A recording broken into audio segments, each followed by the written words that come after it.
control. I think I'm in. Hey, folks, I am in control. We are live. It is SVT time. I am in control. Erin wasn't here to start the live stream. She's on vacation. I think she's traveling down to Spain. So she left me to do this, and I think I did it right. So if you guys are seeing this out in the interwebs, please chime in and let us know that you are seeing us here. But man, this is a couple of special occasions here that we were just talking about, right? Number one, this is our 100th episode, our centennial episode. How's that? 100 episodes. They still haven't gotten rid of us yet. That's it's either they like what we're doing or they're just not watching us. Yeah. But to celebrate our 100th episode, we have Téja Veal with us, who Cheers. we were just talking about this. This is your third SVT time if you include the International Women's Day. Yes. Plus the 75th anniversary video that you do. So it's only fitting that we celebrate our 100th with Téja. Yes. Thank you. How are you, my friend? Good to see you. Good to see you all too. I'm excited to be here. Oh, was so glad we could get this on the schedule. And I know we kind of flip-flopped our schedules a little bit. And Yes. And I think, if I'm not mistaken, last time you were on just by yourself, not International Women's Day. Dom, were you able to? You missed that one too. I thought, right? Yeah. So that's why you Yes. weren't available when we originally scheduled this, and if we really wanted Dom here too. So Yes. yeah, of course. So how have you been, Téja? I've been great. Hanging in there. Busy. You've been busy. Right? You know, we gotta get paid. Yeah. Right. Right. Yeah.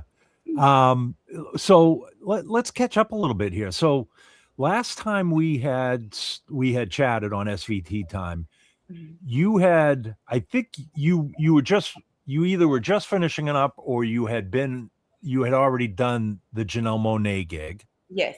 And we talked about that, and that was a whole huge experience too. Yeah, it was 8 years of my life.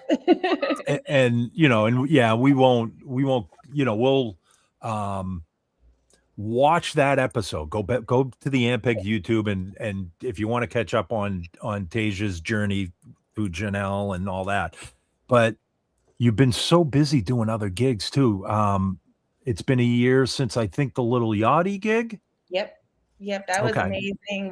That was a great run. We toured his Let's Start Here album, which was his venture into rock.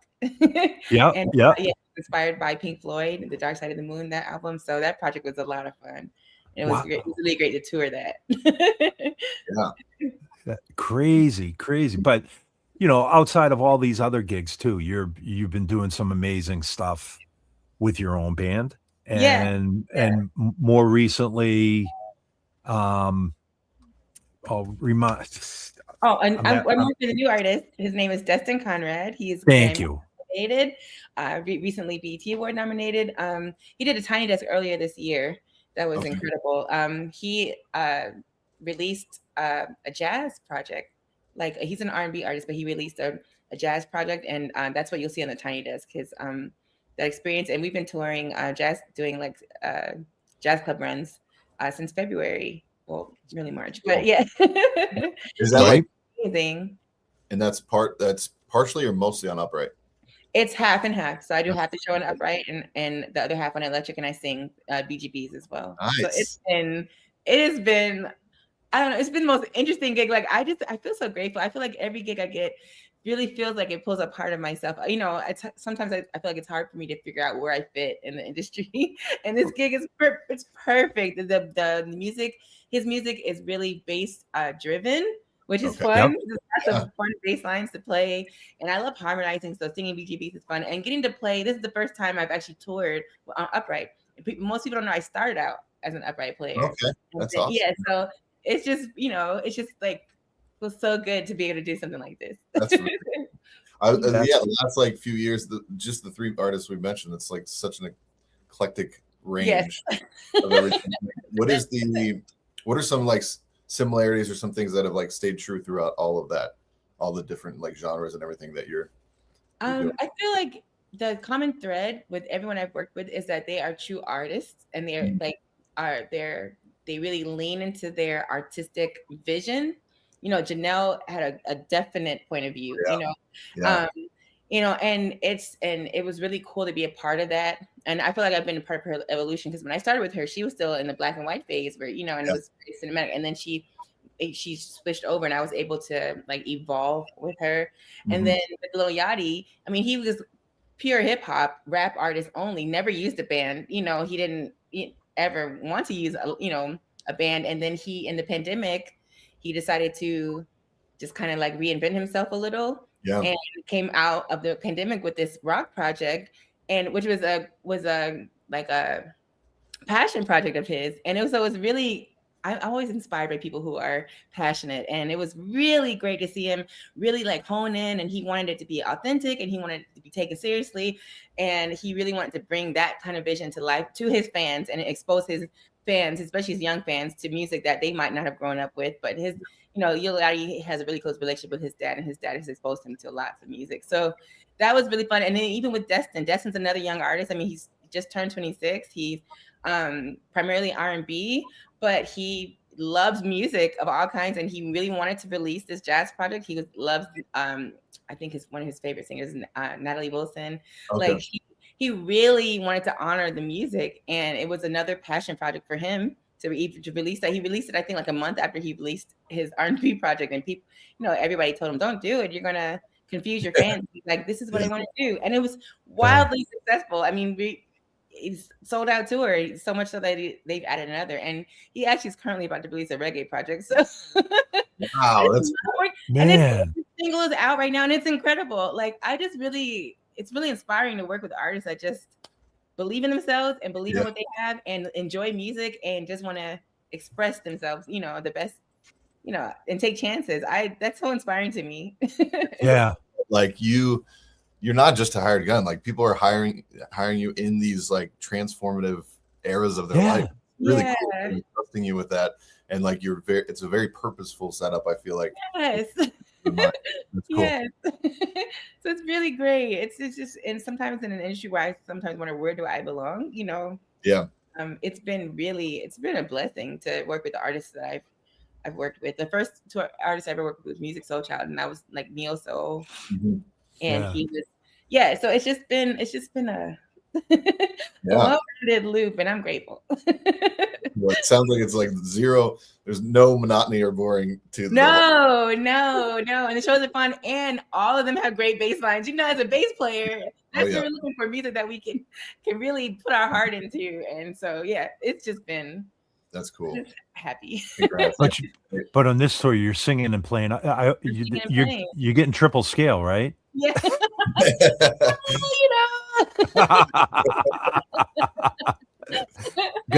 Gotta throw that out there at least. I love that the industry now is, you know, for all the cons of what's going on, a huge pro is I feel like it's more evident that there are no rules, and like truly any artist can just cross over genres, and it just doesn't even matter. Like people are just like, cool.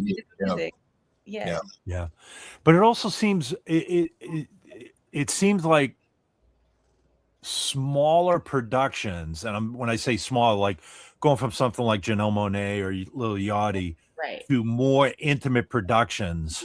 You know, like you were saying, you just played the Blue Note in New York, and and I could be wrong in thinking this way, but it seems like there's a renaissance in those smaller venues and those smaller productions, and they're becoming more of the norm. Like it's normal to go to a 1,000 cap room or a 500 cap room and see a national act versus going to, you know, the Enormo Dome with 100,000 of your favorite friends, you know. I think people are craving authenticity and connection. And I honestly think maybe it's because of AI. Everybody's just wanting to be real. You know, they want to feel something real as opposed to what's being pushed on us by AI, you know, and you would think the opposite would be happening, but I think people are really rebelling against that. And they want a connection. They want to see the artist. They want to feel, you know, and experience their creativity. And I feel like artists are just becoming bolder in Boulder and just being like, this is who I am. This is where I am right now. I might be different tomorrow, but today this is my artistic expression and I want to share it with you.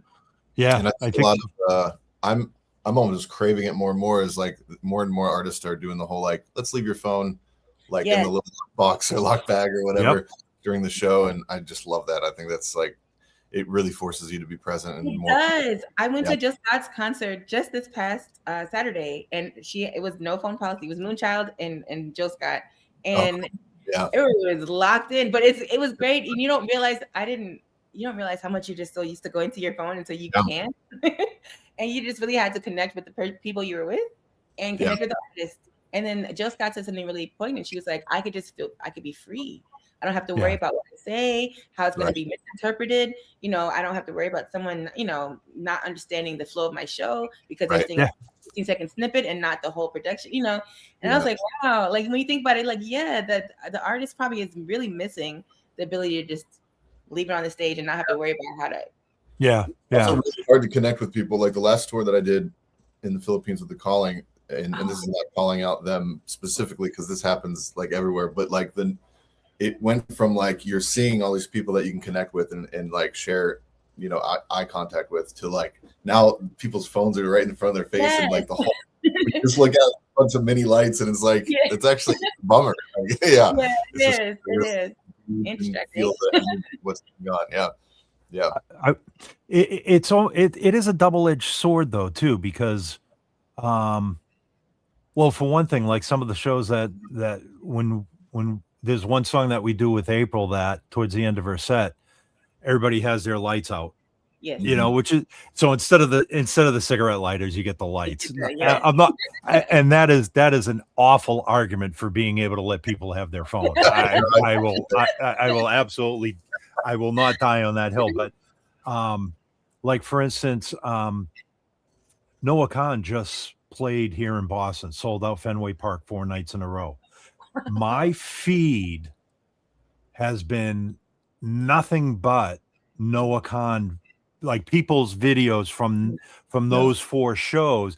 And I have to say, like, you know, you're gonna if you're gonna like just film a snippet of a show, you're never gonna go back and watch. Like it's kind of like just be in the moment and watch the show, but watch it. Yeah, and it's never captures the grandiose. No, but from somebody that didn't go to the show and seeing all these different perspectives from people around the park, you know what I mean? That again, this is not a hill I will die on in the argument of being able to let people take their phones to the show. But that is one of the positives that you do get is you get 500 different perspectives of different shows. And so for whatever that's worth, but I have to agree. I don't like being able to bring, I think it's kind of pointless to bring your phone into a show and then think you as a person, I'm going to hold my phone up. I'm going to record these snippets of some of their biggest hits, thinking I'm going to go back and watch these someday. You're never going to go back and watch them. You don't. You know, you're going to post it on social.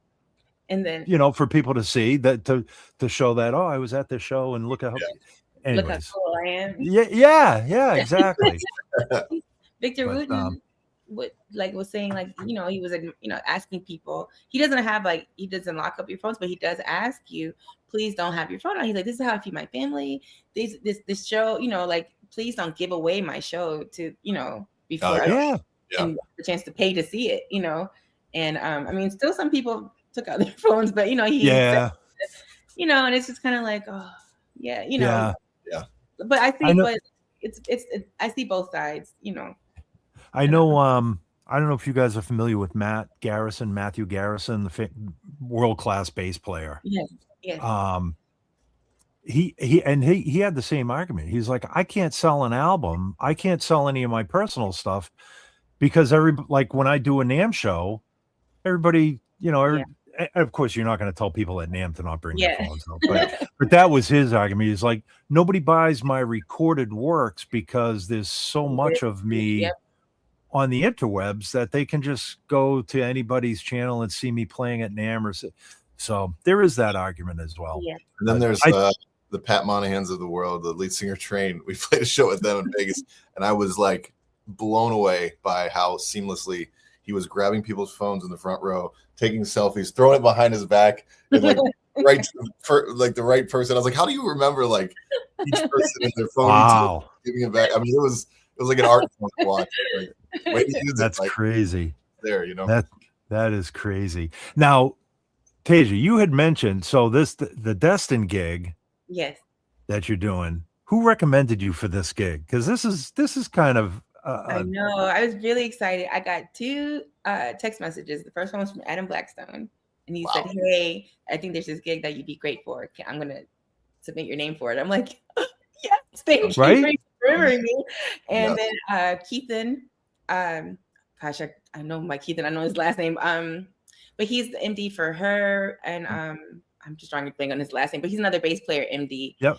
Who works closely with Destin. He produced their Tiny Desk, and so I guess Adam referred me to Keithan, and Keithan was like, "Oh my gosh, Téja, of course, you know." You know, they wanted someone who could play upright and electric, and also sing BGBs, and had a voice that matched Destin's voice. So Destin's a very like light and airy singer. He is like texturally, you know, I think our voices match really well. So. And and I at the time I was singing with another singer. Her name's Aston Tur. She's incredible. She's actually opening for Yeba right now. And okay. Yeba, but they just wanted someone to match those tones. And I was like, "You think me? Okay, that's great." Yeah, so it was really an honor to be remembered by both of them. And of course, get their stamp of approval. Slim Wave 2 was the third. Sorry, it was 3 bass player MDs. Wow. So okay. Also, Slim also produces for Destin, and they all. Anyway, the 3 of them together and put my name in the hat. So I was like, "Thanks, guys." Dude, that is an endorsement right there in and of itself. When you get guys like that saying, "Hey, call Téja for this gig," you know. Keithan Foster. Sorry, I had a Keithan Foster.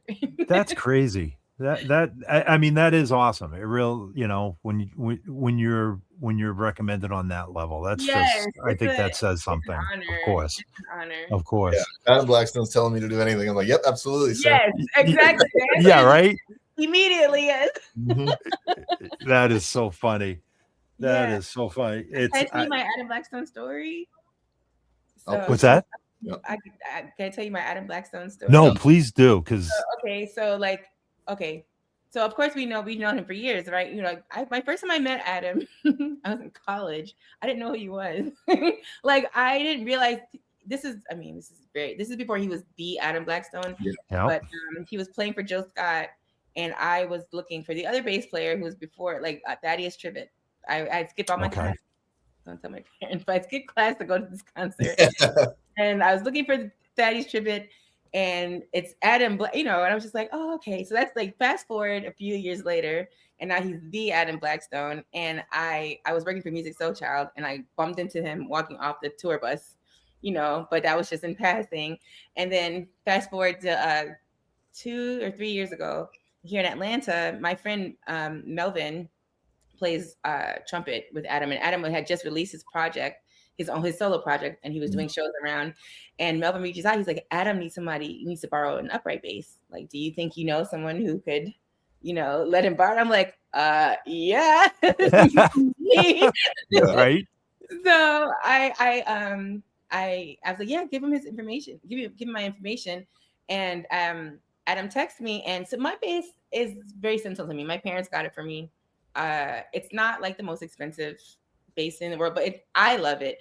But then I was like, well, I wonder if he would have an issue with it. So I was like, let me just send you some videos of me playing it so you can just see what it sounds like, what it looks like. Maybe you might, and then he called me on FaceTime, and he's like, "I want to invite you to open at my show," you know, like, so we did a song together, you know, at his show here in Atlanta. I mean, isn't that incredible? Like, that is incredible. I'm just so thankful to him it just was incredible, like cool enough to just connect with him, but for him to actually share his stage with me, and I get to play songs with him.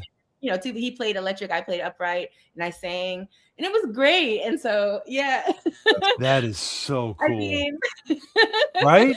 Like best case scenario. Yeah, yeah. I will tell you my Adam Blackstone story real quick Yeah. too. Before I was doing artist relations for Ampeg, this was when Ampeg was 2 owners ago. At a NAMM show, Adam had come into the booth, and he wasn't the Adam Blackstone. He was, he was this young kid that was Yes. trying to make his way in the business. And like I said, I was in artist relations at the time. I was a mere project specialist at the time, but I knew every bit. Anyways, he comes and he's, he's very polite. He's talking to me. I'm showing him all the gear, and then, and I won't say who the artist relations manager was at the time, but he had come up, and I said, "Oh, Adam, this is so and so, and they completely blew him off. No way. Yeah. I mean, again, they didn't know who this kid was. Yeah. You know what I mean? He was one of a million kids that comes into the Ampeg booth and asks for help with gear and whatnot. So they didn't really, but I heard of him. And then shortly after that, like within a year, there he is on the cover of Bass Player magazine. and now he won't take my phone calls. No, no, but I mean, he's obviously set up with another company, but yeah, I thought that was kind of funny that, like, I remember going up to that guy. I was like, dude, this is the cat that you blew off 6 months ago at NAMM. He's on the cover of Bass Player magazine now. So yeah. Anyways, What's him right now? Adam's watching. You say, tell Dino to stop telling lies about me. Yeah. Téja, how well, couple of questions. So how important is it for players today? And obviously this has served you well. It's served me well. I know it served Dom well, to learn to play upright. Oh, I think it's imperative. It's necessary. It's just gonna make you more well-rounded. Like, it's just as important. Everybody's clamoring to learn key bass upright. I think you should also, for the same reason. You want to be considered well-rounded. You want to open up more doors for yourself, to get calls. And so it's extremely important. And I mean, even if you don't want to use like a wood one, you can get an electric one. Yeah, totally. Yeah. The last time I was with you, I saw Ethan Farmer with that Yamaha electric. Yes. Oh yeah. That's the best electric upright I've ever heard in my life. It is pretty incredible. It is a pretty incredible bass. They won't give Dom and I one though. I know every time at NAMM they have them next to the Ampeg amps, and we're like, they won't miss this, right? And they're not cheap. Even with an employee discount, they're pretty pricey. And I don't know if this is popular opinion or not, but it's akin to carrying your first SVT or A10 up a flight of stairs in the back of a club or something. To play upright and just respect the physicality of it, I feel like there's something tied into the history of bass that you just should have that experience. Yeah, I agree with that. Yeah. I know this is a stretch, but I've also said, if you really want to be like the consummate bassist, electric, you should learn to play tuba too. Oh, that's good. Like you don't have to be like amazing, but you should know the fundamentals of playing a tuba. I've always wanted to learn tuba. Again, it's another crazy expensive instrument. Yeah, right. Put it on your Christmas list for me. And ironically, we have a tuba player. That's part of the Ampeg family. Joe Exley from. I'm gonna try to think of this name before you. Rage Against. Dang it! Yeah. He plays tuba in a metal band. Yeah. Oh wow. Yeah. Really? Yeah. Is it Rage? Cool. Rage Against. I think it's not Rage Against the Machine, but oh my God, I'm having a brain fart. I think. But anyways, it's a horn section that plays all those guitar parts, and he plays like he's playing like Iron Maiden licks on tuba. It's crazy. That's Yeah, cool. and he plays it through a Venture I rig, love but he was that. using SVT for a while. Yes. But yeah, I mean, case in point, would you have gotten this gig if you were not playing upright? No, I wouldn't. Right. They specifically needed an upright player because he wanted the jazz portion to be authentic. Yeah. Yeah. Mm-hmm. Yeah. Wow. And then singing. I mean, you know, you obviously you have a beautiful voice, and I'm not just saying it, you really do have a beautiful voice. And we'll talk about some of your solo stuff here too. I know it's you know, I had brought it up in the outline, but you know, you said you will be doing some more solo work, we're hoping in the future that we can talk about. But I think singing and you know, singing. like I said, triple duty, playing electric, playing upright. And now are you singing and playing upright at the same time as well? Yes. So for both. So, and there's yeah, I'm pretty much the entire show I'm singing and playing either electric or upright. There may be like one or two songs I'm not singing. So they really needed somebody to do double duty. Yeah. Wow. Now, when you're learning material like that, are you learning them at the same time? Is it like a thing where you learn vocals first or bass first, or? For me, it's always bass first because that's I mean, just my ear just goes to that first. And when it's singing and playing, I can't think about both. So I have that no, it has to be muscle memory for the bass part. So that way I can focus on the lyrics. Typically I can get the harmonies down, but the lyrics I'm always forgetting. It's so tough. So tough if you write it to like memorize the lyrics. So for the first half, like when I'm learning, you know, I'm just gonna go ooh and ah until I get the words down. But I can't think about the bass line too. So either I have to just know the words and not think about them. And if there's like a super syncopated bass part or whatever, where I just kind of need to focus on that, like my brain needs to focus there, I have to make sure I'm not thinking about the words or the right. Wow. How long did it take you to prep for this gig? I mean, it was a pretty quick turnaround.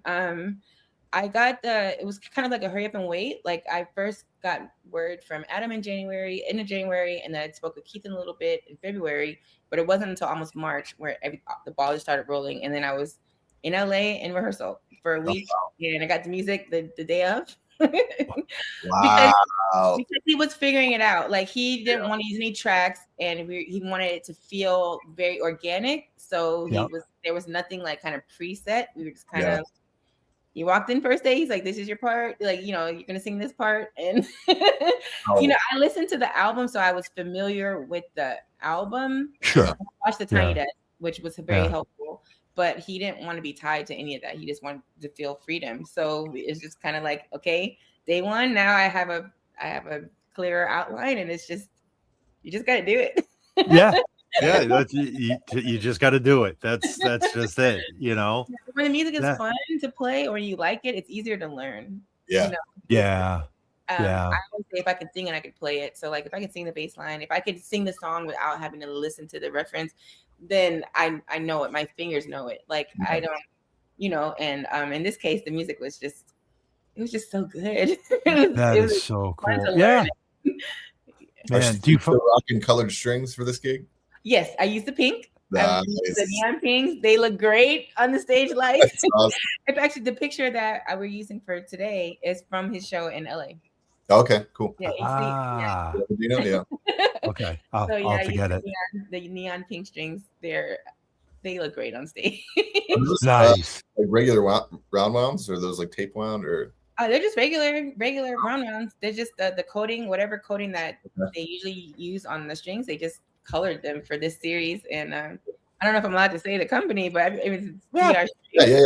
You know, I love DR Strings. And my bass is either I have neon green strings on, which was my signature color for forever. I switched to pink literally for Grammys. With Janelle, she had a song called Pink at the time, and the stage was pink and silver. So then you know, so I tried to not be super girly at first. But now I don't care. I love pink. I mean, obviously being you is working. So just be you. I had a set of pink DR strings here in my drawer. that I put on every October for breast Yeah, cancer yeah, awareness. breast cancer awareness, And yeah. I think this last October I threw them out because they were so dead. Because I would only put them on for the month of October and then take them off, and they were probably like 4 years old. So you reminded me I have to order some new pink ones for this coming October. But yeah, and they're a great conversation starter. Like all the gigs, people would come up and say, "Dude, what's with the pink strings?" Funny you should ask, and there goes the conversation. So yeah. Cool. Do you find it harder singing and playing on upright than electric, or does it matter, or yeah? No, it's just all like, I don't know, it's like all synergy. I don't know how to, it just all feels like an extension of myself. Like when I play upright, I don't know, I feel like I'm hugging the bass. It's just because it's so close. So it just literally feels like my heart is connected. And then playing, I used to, because I also sang BGVs with Janelle and music. So I'm just like, I already was more familiar singing and playing, having to harmonize on bass guitar. And that's just, it's just fun. I love harmony. I grew up listening to Motown. Bass is really my inspiration. James Jamerson is my inspiration for bass. And so all the Motown music and all those tight harmonies, all of it's together for me. So like learning, people are like, how did you teach yourself how to do it? I'm like, I just grew up playing and singing the songs I love to play. And figuring out, the harmony. It's just, I don't know how to explain it. It's just fun. It's a part of myself. If I have to think about it, it's too hard. Yep. Yeah. And we've talked about this with multiple players and multiple artists over the episodes. Like it's one thing to know a style of music or learn how to harmonize with. It's a completely different thing when you are brought up from a young age and ensconced in that style of music, or you grow up in a family that sings together. It's just, you don't even think about it. It's just, it's part of, it's how you breathe. It's how you walk. It's how you eat. It's how you talk. That is your language, so to speak. But I wasn't sure if if having to concentrate on intonation on an upright and singing, if it helps or if it's harder or more difficult. Cause I mean, I have a hard time singing and playing electric, just as it is, for the same reasons. You gotta kind of disassociate and just you can't do both at the same time. I can't. It's weird because it's easier for me to sing and play than to talk and play. If you try to talk to me while I'm playing, it's like I'm having a stroke. I cannot get the sentence out. I'm like, please just wait. Singing, I think it's just become fluid. And then I don't know. Well, of course, it's helpful if their harmony is closer to the bass line. Of course.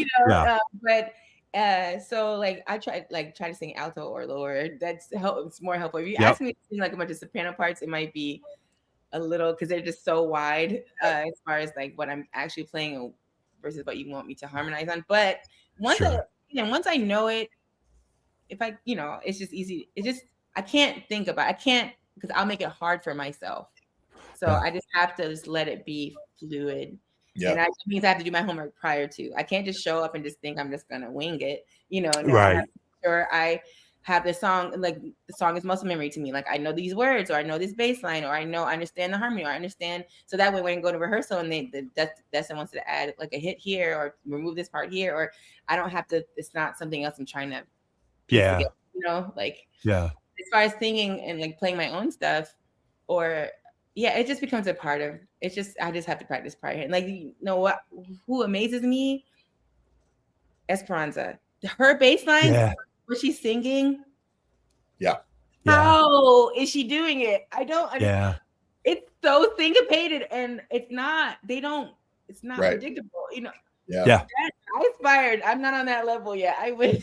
No, don't kid yourself. Don't kid yourself. I tried. I know that I don't know. I think it's from maybe her first project, but that song, that bass line against those lyrics and how high she's singing. Mm-hmm. Yeah. Yeah. No. Or like Hey, Flea, and Flea can do anything. real quick here, I got to give credit where credit's due. So Jeff came and commented, "Where'd you get those pink string ideas?" So Jeff, I will give you the credit for it. That you had posted, you started the whole pink, and in fact every October you do remind me, because when I see your post, it's like, oh shoot, that's right too. I got to get my. So thank you, Jeff. I will give you all the credit for that, brother. Thank you. Yep. Anyways. Oh, I also see Ernest says greetings from Miami. That stood out for me because I'm from Miami. Hey, Ernest. There you go. I'm a Miami girl. That's right too. Now, how long have you been in Atlanta? 16 years. It'll be 17 in January. Wow. Okay. Oh wow. Okay. I can't believe it myself. But you still have family down in Miami. Majority of my family's in Miami. I just have one sister who moved here, but everybody else is home. Yeah. Yeah. Mm-hmm. Now, anybody else in the family that's pursuing music professionally, or no? Wow. Okay. All right. Here. Oh, hold on.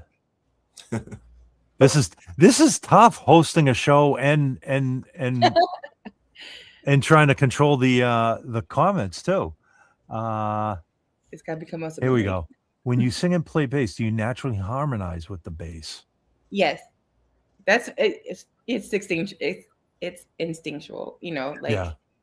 I think because I can, like I always say, it's my band director. My high school band director, I always hear his voice in my head. It's like, if you can sing it, you can play it. If you sing it, you can play it. So he always encourage you to sing your bass lines, because then he's like, your body knows it. So of course I can sing the bass parts, and then it's fun to figure out the harmony. Naturally, I do it just for fun because I'm a nerd. So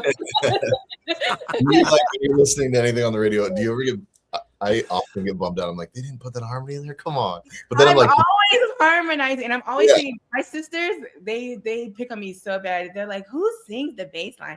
Because every song that comes on, I'm singing the bass part, and then I'm harmonizing, and they're just like, who does that? And I'm like, it's just my ear just goes to the bass line first. I can't help it. That's great. So my dirty confession is, I have a very hard time harmonizing with people and singing harmonies. First of all, I don't think I have a good voice, and that insecurity in and of itself makes it very difficult to sing. But one of the bands that I grew up in, when I say grew up, when I moved back to Boston, I had joined a band that was doing a lot of weddings, primarily weddings, and everybody in the band sang like birds. And these guys would break off and do a Beach Boys tribute band. Oh, I love that. And again, that's the epitome of harmonies. Yeah. They all sang like birds. And every time they would see me setting up a microphone, they'd be like, dude, just play bass. Just don't, we've got the harmonies covered, just play bass. And then times that I would insist on, like, no, man, I want to work on this. Like, to me, this is valuable. This is like, if you can't sing, I don't know, just as a musician, if you can't sing something, like you said, you have to be able to sing it to play it. Mm-hmm. And I can sing all the bass lines in the world, but I can't sing harmonies. Yeah. And it just got, it got stuck in my head that I can't sing. Oh. Fast forward to today, I'm working with an artist that she's a beautiful singer, and she helps me with, like, she will say, no, you can sing this part. Let me give you your part, and you sing, and here it is, and you sing it, and it works. But in the back of my head, it's just like, nobody wants to hear this old Greek dude belting out. Like no, maybe if something ingrained in you so young, if you you just treat it as truth, and then it just sits in the back of your head. Yeah. It's like, maybe if I was going to start a Tom Waits tribute band, I could probably front that, but other than that, like, I don't consider myself a bird singer. But anyways, I'm so envious of people that can just hear a vocal line and say, oh, I'm going to sing the third above or the fifth below, or and do it. I'm like, how do you do that? Oh. So anything instinctually that I hear harmony wise when I listen and see online, there's these really great breakdowns of Beach Boys harmonies, and when they do that, it like breaks all my knowledge of like harmonies, because I feel like whatever they're doing, they have so many like intricate rubs here and there that like just makes, oh my gosh, it makes sense when you hear them all together, but when you hear them isolated, they're like you're like, how did they think that was the thing exactly to sing? But together, and it's so warm. Beach Boys harmonies to me are Beach Boys and Everly Brothers. Listen to there's the example of, well, Beach Boys too, but guys that just grew up since they were orphans. Not orphans, toddlers. You know what I mean? Like brothers that grew up singing together. It's like, and it's type of relation actually singing together that like it sounds like one voice. It's insane. Yeah. So, anyways, difficulties traveling with an upright. Here's something that anybody that does play upright. So, do you travel with your upright, or do you backline it? Backline for sure. I will never fly with my personal. Ever. Never. I actually ever. I haven't brought my upright from where I'm from in Ohio to LA yet. I've been in LA 15 years because I haven't done the road trip yet, because there's no way. Yes. Flying. No, I play it locally and anywhere that I could drive it. But if I can't drive it myself, it's staying at home. So we use for this tour is definitely backline bases. So do you have, because I've never had to do this before, but do you specify like setup or strings or what you want for an upright, or is it just like whatever plywood base you happen to have it in the closet? Can you just send it? You know what I mean? I'm not like a super snob, like I said, because like my own bass, it's not, it's not like some 100-year-old German bass, but I do say it needs to be 3/4 size. And I prefer, if you can have flat wounds on it, great. I ask, if they do have one that has flats, because I do have flats on mine. And other than that, and it just needs to have a pickup. Yep. Okay. But you don't specify a certain setup or anything like, because I mean, you could get something possible to. It's a little bigger production, perhaps. Yeah. But because we're using literal venue, backline, it's just, to me, would feel more of a hassle, and so I'm trying not to be too much of a burden. And what helps me, and this is not just a plug, this is the truth of the matter, what helps me keep my sound consistent is my Ampeg DR, my DI, my SCR DI. I promise you, I take it with me everywhere. I make sure it gets I put it in my guitar case, my gig bag, because I always have my gig bag with me, and it helps me keep my tone consistent. And I'm able to dial in the tones that I want, so it doesn't really, sometimes it doesn't really matter what bass you give me. I can manipulate my tone and make me feel like myself. So sure. We will take that plug. We will always take that plug. I take it everywhere, even with my electric. If there's a space where I'm not gonna be able to have a cab that I want, I'm like, just run my bass through my DI and just put it in the monitors. At least I can control my tone. Sometimes you're stuck with backline bass, amps, and sometimes I just don't want to be stuck with that. So I'm like, I just use my DI, please, because I need my sound, my sound to be my sound, my tone to be my tone. And I have been an Ampeg girl since I first started gigging at 16. So you. Do you know this guy? Yes. Do we need to throw him out? No. It's okay. No. That's awesome.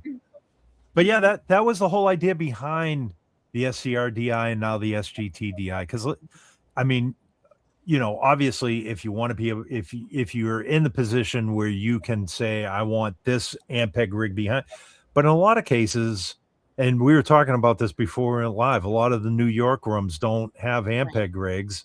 Right. And I'll show up and it's like, and I'll go to the production manager of the room and say, hey, I know a guy in Ampeg that could get you an Ampeg rig in this room, and they don't know who I am. So then, in fact, there was this one case where the guy was like, "Oh, Ampeg," like started like dressing Ampeg down, and I handed him my business card. I was like, "Oh, by the way, I work for Ampeg. I'm one of the product guys," and he was like, "Well, I."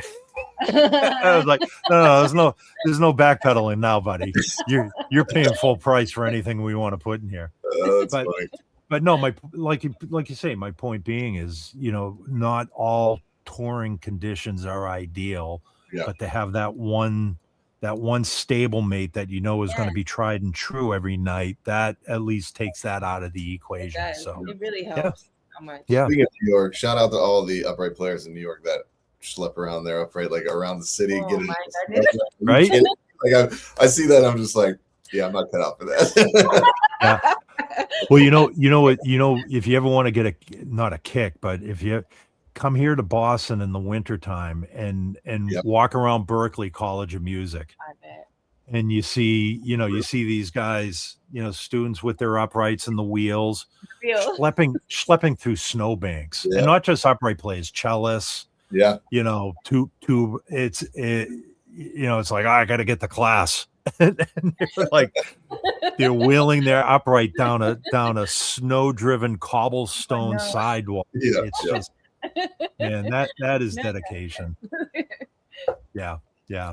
Man. Now, when you're on this gig, do you have two separate setups for upright and for electric, or how are you running that, Téja? Yeah, I typically try to run my upright solely through the DI, and then I just go bass guitar straight through the amp, and then direct out from the amp, because I'm switching so much. And the first half of the tour, it was easier because the first half of the show was upright, and then I just switched once. But this run, we're kind of doing a little bit more like handoffs, so it's just easier to have two separate lines to send to the front of house as opposed to sharing a line. Sure. Yeah.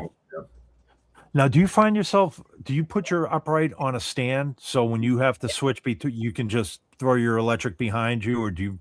Yes, a stand, is preferred. Now, not every room, every backline will offer the stand, but a stand is preferred because it's just easier to just take it off, sit it down somewhere secure, and not have to, do the whole lean over and make sure it's stable. That's just too much. So stand is much preferred. Work. Yeah. Okay. I was just curious. Yeah. On stage too, where like any simple little move just isn't. It just, I don't know what it is. Right. It's so clumsy, and you're like, oh my goodness! I'm so grateful on this gig. On this run, we're not using ears too, because that just would have been like another thing to manage with cables and ears, and in my case, dresses, and trying to figure out where to put the pack in. It's a lot. And I personally hate in-ears anyway. I would give me a wedge any day of the year, but it's just easier on this. At least it's one less thing to manage because right. It's refreshing that you guys are on wedges. That's great. Ooh, yeah. I love we know how she's going to answer question number 3 in the top 10. we have I don't know if we did this last time you were on, Téja, but Dom and I have developed this, like, it's 16 questions now. It started as 10, but it's 16 now, and it's like a rapid fire. We ask you, and you can't think. You just got to you got to answer. So we're gonna get to that. I can't believe we're actually at like 50 minutes. We're almost at the top of the hour, dude. No. I'm glad they're having fun. We knew episode 100 would just exactly, man. Wow. But yeah, I was just always curious, like, in the days where, you'd see players having to buy an extra seat for their upright, or they would travel with these huge. I remember my teacher in school had a coffin for his 3/4, and like this thing was ginormous, like huge. Yes. Yeah. And he would travel with that. Like, we considered it on this run. They actually because we rehearsed in LA for a week, and then we left from LA to start the East Coast run, and they actually rented the upright for 3 weeks. So they're like, we'll fly with it in the coffin case. And I was like, yeah, guys. You're like, I can't co-sign that. I'm not. Yeah. And when it came to the room and everybody saw how big it was, and we're like, we're all gonna have to schlep this around and put it on the bus every night. And oh no. Right? Right? Seriously. Yeah, it's a commitment. Huge, but that's the only way you could fly with an upright. You have to have space. And even still, I feel like some airlines, it's like their mission to figure out how can I break it anyway. You know, totally. Like oh yeah. Yeah. They're like, looks like an upright base. We're definitely going to open that up. And definitely going to open it. And definitely yeah. It has to be something else.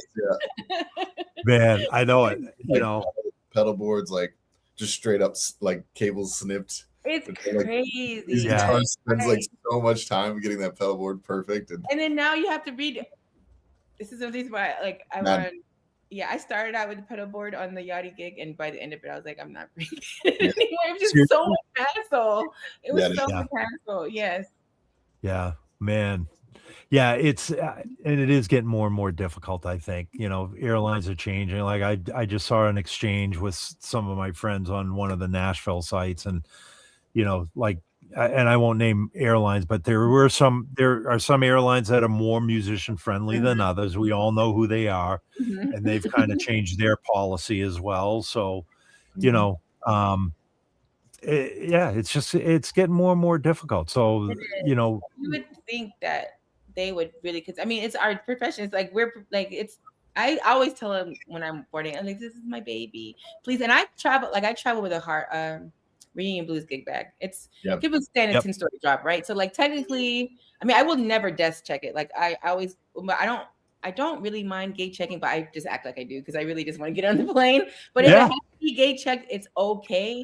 But like, you know, I just feel like I'm like more and more of us are traveling. Like, just be sensitive to this. This is I'm not bringing this just for fun. This is my work as well. And like, you know, also like if nice to us once and do it nice once. We're gonna fly 100 times this year. You know what I mean? Yes. So like, yeah. I don't know. It's I've always, and I stand by. I will Reunion Blues. I'm a Reunion Blues guy myself. I know Dom has used mono, and they're all good bags. Yeah. But yeah, I'm always reluctant to hand over, you know, a $5,000 instrument in a bag. I don't care how well built. It's like, hey, please don't lose it. That's the main thing. I mean, I keep air tags everywhere, but still, I remember this is a Janelle story. This is years ago. We were, and it's overseas, so you already expect you get pushed back when you travel overseas. But it was the full band, all the horns, all the guitars.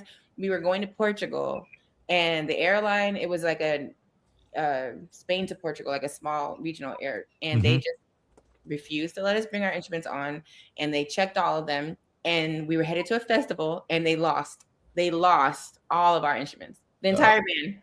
Oh my God. The entire band. How do you? I'm like, I felt like it was personal because very intentional. You know, we ended up getting them like 30 minutes before the show started. The instruments arrived, and I think it's because Janelle tweeted about it. You know, like she got some traction that way because they just were so rude to us. And we're like, we're working. Like you can see on our visa, we're working. Like, but they just were. How do you lose an entire band's? Yeah. Right. Like, we got stopped once in Mexico. I think it was Mexico City's airport, and just because they felt like it, they were like, yeah, we're not going to give you your gear back. Like, give us like $1,000 and then we'll think about it. Yeah. For no reason. It was like, just like, we're going to hold on to this. And it was a nightmare. Yeah. Wow. It's not an easy traveling. Cameron is asking, do you ever use a stick bass when you can't take or rent an upright bass? Good question. Stick as in like an electric upright? Yeah, I mean, I guess I would have to. I personally have not. I used to have a stick bass. I didn't like it. I gave it away. It doesn't feel natural to me. And tone wise, it sounds like a fretless guitar bass guitar, not like an upright. So it's not very authentic for me. I guess that could be a final option if the artist was insistent on having that look, of an upright, and there was no other option to have like a wooden. Yes, that would be, I guess, the next best thing. But I also I have an acoustic bass guitar that I sometimes use on gigs that require like a more acoustic bass kind of sound, because you still get that. I would use that before I would use a stick bass. Yeah. I mean, I think like an upright than a fretless bass. Right. I think the closest thing, like a happy medium, because when my thing with the upright is, like you were saying, Téja, it's kind of a full body experience. Like it's not just hands and fingers on strings and a neck. Your whole body is leaning into the whole body of that instrument, and there's like you can manipulate the angle of playing just by moving your leg. There's just this whole body experience. And I think the Yamaha, the silent bass, is probably the happiest medium because they do have the bouts that come out and you can adjust them a little bit, Yeah. But man, it's such, I don't know. I remember I started playing upright in school. And I didn't take it seriously. And then, I mean, I played and I just kind of messed around. And then when I moved back here to Boston, I started studying with if you guys don't know who he is, I will say the great Bruce Gertz, one of the Berkeley professors. And I started studying with him privately on electric. And just out of curiosity, he said, "You play any upright?" I said, "Yeah, next lesson I'll bring my upright." So I brought it. And he just kind of sat there. He's like, "You should play more upright." And for 3 years, I studied just upright with Bruce. And it was it was a life-changing experience. And now, for a while there, I was playing more upright than I was electric gigs just around town because, but it is such a beautiful, beautiful lyrical instrument, and it's physical. Yes. Don't some guys play my upright that have never played upright before, and they go, how can you play this thing? I was like, that's actually set up really nice. Like I've played some doghouses that are impossible. So Jeff's got a cool question here. What's the best advice you can give to start playing an upright? Yeah, that's a great question, Jeff. Being your strength. Yeah, I mean, there's a lot of really good uprights on the market, used and new. And Jeff, I know if I'm not mistaken, Jeff, you're down in, I think, Connecticut. You've got one of the best upright builders and dealers in modern history with Upton Bass right there in Connecticut. Oh, nice. You can get a nice student model for roughly under $2,000 and take lessons. That's the big thing for me, because I was playing upright, but I didn't know positions. I didn't know, when you're looking for the D on there's certain techniques and tricks that you can do and to not hurt yourself too. That's the other thing. You can seriously, you can mess up your hands if you're, but I would just find a good upright. And how do you know what's good? You have an amazing support system here, Jeff. So take pictures and say, "Hey, is this worth buying?" Or Dom and I are always happy to help with stuff like that too. At least I am. Dino has.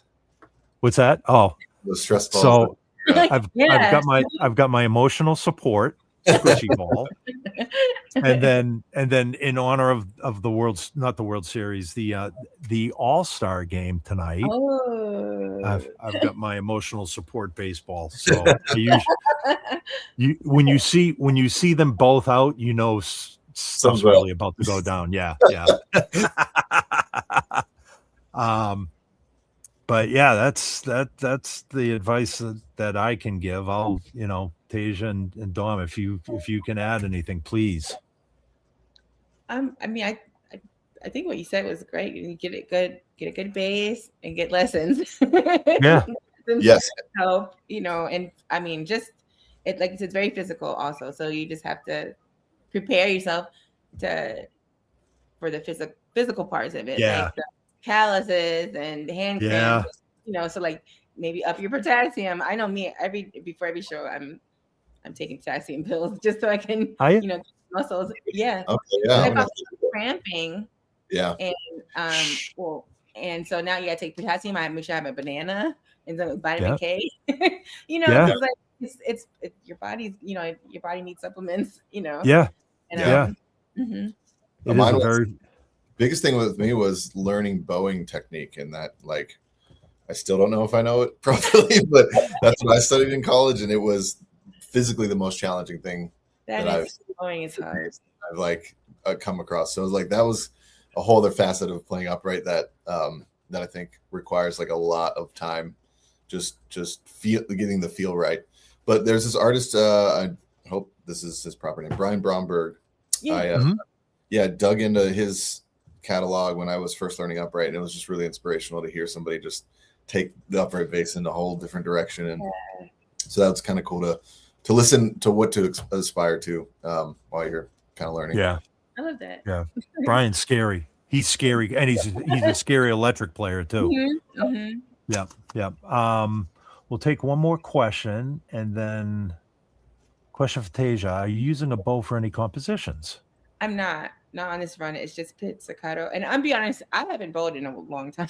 Like I started in orchestra in 6th grade. Yep.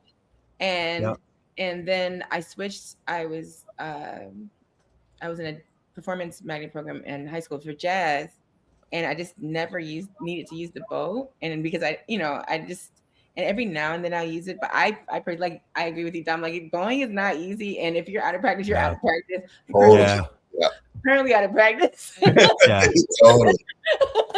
That is a whole different discipline. It is. It really is. And if you don't stick with it, like you lose it. Like you lose, so unfortunately. Yeah. And you have to be careful how your bass is set up. Like orchestral players, their bass is set up. Well, I shouldn't say strictly, because they do pizzicato stuff too, but it's not yes, right. And if you're playing bluegrass, that's a whole different set of strings, a whole different setup. If you're there's I mean, it's just like, you might have a 5-string with round wounds, you might have a Fender P bass with flat wounds, like different basses are set up for different disciplines. But it is definitely, I mean, I still pull out the Samandel book, and and my wife will be upstairs and is like, "Is the cat down there with you?" Like, no, that's just me practicing, honey. And Jeff, make sure if you get a bass, you got to learn how to like levitate on it and stand on it.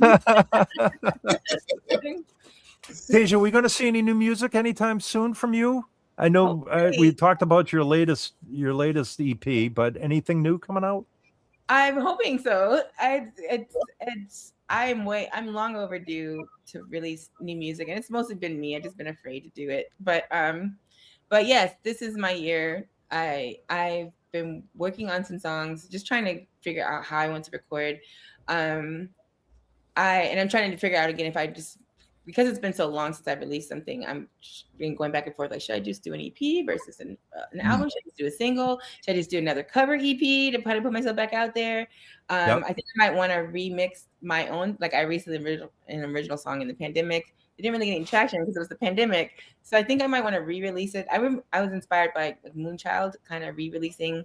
They did like an acoustic version of like some of their hit songs. Like The List is my favorite. Sorry. Okay. And then they read like an acoustic version of it, which is just kind of a reimagination of it, which I was like, this is incredible. And I'm like, maybe I could do that with my own song, and like reintroduce it to the world. And so, yes, but this, I do plan. I have a friend actually I met in a songwriting camp earlier this year. His name is Sam Lyons, and we wrote a song together. And so I think that's probably gonna be the next thing I'm actually like really gonna work on, because we're gonna put it out together. And then as far as like solo Téja stuff, hopefully, well, if I don't release it before the fall, I'll wait till next year. No, get it out. Get it out. But I think I will definitely release something around Christmas too, because I love Christmas music, and so that's I'll cool. release something for Christmas. Man, a Christmas EP with you singing an upright would be pretty incredible. Oh. Yep. I would absolutely listen to that. Yep. But don't. That's the age-old question. You know, it's like, do I wait to put out an EP? Just get it out there. Just get it out there. Just get it out there, even if it's a single, you know. And then, you know, at the end of the year, actually, one of the artists I've worked with, like, he would do every month.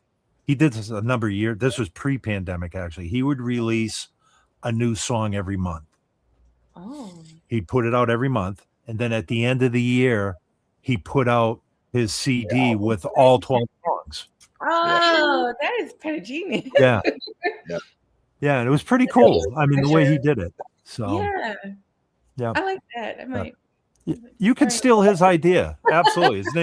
His name's Carl Aod. He'd be flattered. No, seriously. But anyways, you can stick with it and be consistent. That's a great plan. That's just it. It. Being consistent about it. Okay. We got to get to this rapid fire, this quick 10, 16. Dom, are we on the 10 question format yet, or can we still do the 16? We are on episode 100. I feel like we should do it. Do all of them. No, do the 10. I feel like do the 10. Oh, okay. All right. New, yeah. All right. All right. So here's the deal. I ask you this or that. You can answer with a little bit of elaboration, but you can't dwell on it. So You ready? I'm ready. Okay. You're nervous. No wrong. P bass or jazz bass? Jazz bass. Okay. Passive or active? Ooh. Actually, active. Okay. All right. I'm sorry. I meant to say passive. I didn't mean to say passive. Active. Passive. Okay. Passive jazz bass. Rounds or flats? Flats. Nice. Okay. B15 or SVT? B15. Okay. Cable or wireless? Cable. Thank you. Okay. Pick or fingers? Fingers. Okay. See, you're falling right in line with the whole, like you said, Jamerson being. I know Jamerson played a P bass, but right, everything else, you're right there. Pedals or no pedals? I would say no, but it depends on the gig. But no. Okay. Oh, I skipped one here. IEMs or floor wedges? Floor wedges all day. There you go. There you go. Now that's 9, and I have 16 here. I'm trying. Oh, the last one will be favorite place to eat on the road, and it could be either cuisine or a specific restaurant. Acme Oyster House in New Orleans. I love this. I love specifically. That's great. That is awesome. I know exactly what you're talking about too. We'll just sit there and eat 4 dozen. Like it's just amazing. That's great. I've walked by that. I don't know how many times I've never actually gone. Now when I'm there next year, I'm going. I'm going. Yeah, you have to go. I'm telling you. Okay. Yes. Acme. Okay. That was 10, right? Did I miss something, Dom? The styling of the amp, I think. Oh, black with white piping, or the old silver and blue, like what I have back here. I like the black with the white piping. Black with white piping. Okay. All right. And then there was a bunch of other. We just kept on adding questions, and it just got a little too crazy. But man, Téja, it's been an absolute pleasure having you. This went way too fast. It did. I had a good time. I appreciate you both. I'm a fan of you both, and I just want to thank you all just for being so kind to me always. Oh my gosh! I've always felt embraced, and it really means everything to me. And I just thank y'all so much. Thank Thank you for all the support and taking us out on the road with you. And, just seriously, this really, I do consider this, somewhat of a family. We're all bass players. We're all just trying to make a living and have fun and play music. So play music. That's right. Yeah. Thank you. And everybody watching, thank you for your comments. Thanks for hanging in with us for 100 episodes. That's like I said, either somebody up above isn't watching, or they're not paying attention, or they like what we do. I really don't know, but I'm not going to question it. Here's to another 100 episodes, I hope. Yes. And thanks everybody. We will I think, just real quick, just to do a little bit of housekeeping here, I think next, man, we're doing 3 SVT times in a row. Dom's going to hate me. You're going to be like, dude, seriously? Next week, July 21st, we've got Hoogie, who bass guitar tech extraordinaire, has worked for a number of different rock stars. He's going to give us his insight on behind the scenes, not from the stage, but from behind the stage, and what he has to deal with all us pesky artists asking for stuff. So be sure to join in next week, and we'll see you all later. And thanks for joining in. See you guys. Special hi to somebody watching, Carl Kervin. Hey, thanks for watching. Absolutely. Carl. There he is. Thanks, Carl. Thanks y'all so much. Thank you. Okay.